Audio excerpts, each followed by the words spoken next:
This soup is like you're eating the pickles and tomatoes and onions and condiments and all the things you put on a cheeseburger, but in soup form, which I understand may sound bizarre, but this soup is seriously delicious.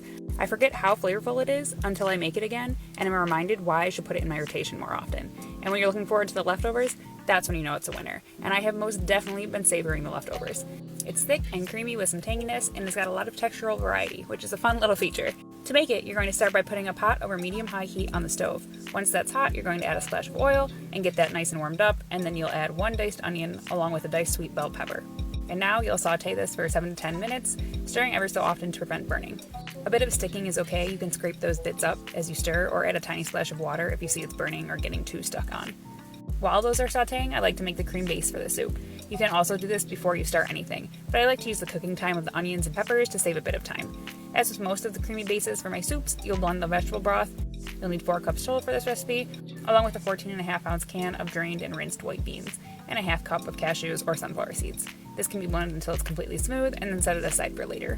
Now back to the pot on the stove. Once the veggies are beginning to soften up and the onions are appearing more translucent, you can go ahead and add 3 minced garlic cloves and cook this for about another minute, until the garlic is quite fragrant. I like to stir this pretty constantly for that minute to ensure that the garlic isn't getting burned. After about a minute, we are going to add a 14.5 ounce can of fire roasted tomatoes and give everything a stir. The liquid in the tomatoes will help deglaze the brown bits on the bottom of the pan, so make sure to scrape those up as you stir the tomatoes in. And now we're going to add almost all of the remaining ingredients. This is like the soup version of a dump and bake casserole. You'll add 8 dill pickle spears that have been diced, 1.5 cups of Tbsp, 2 tablespoons of Dijon or stone ground mustard. I use 1 of each here, but whatever you have on hand or prefer is perfect. And a 1/4 cup of nutritional yeast. Give everything a good stir so that it's thoroughly combined, and then you'll add the cream we blended up earlier, along with a teaspoon of dried dill. Now you can give that a stir. The dill takes a bit to get incorporated because it likes to float on top like you see here, but it'll get mixed in as the soup simmers. You'll bring the soup to a simmer for about 10 to 15 minutes or until it thickens up a bit, and then you can season with black pepper. At this point, I like to give it a taste, and then add 1 to 2 teaspoons of red wine vinegar to bring out the punchiness. Granted, this soup already has a decent amount of tang from the pickles and mustard, but I personally am almost always a fan of more tanginess, so give it a taste and adjust how you like it.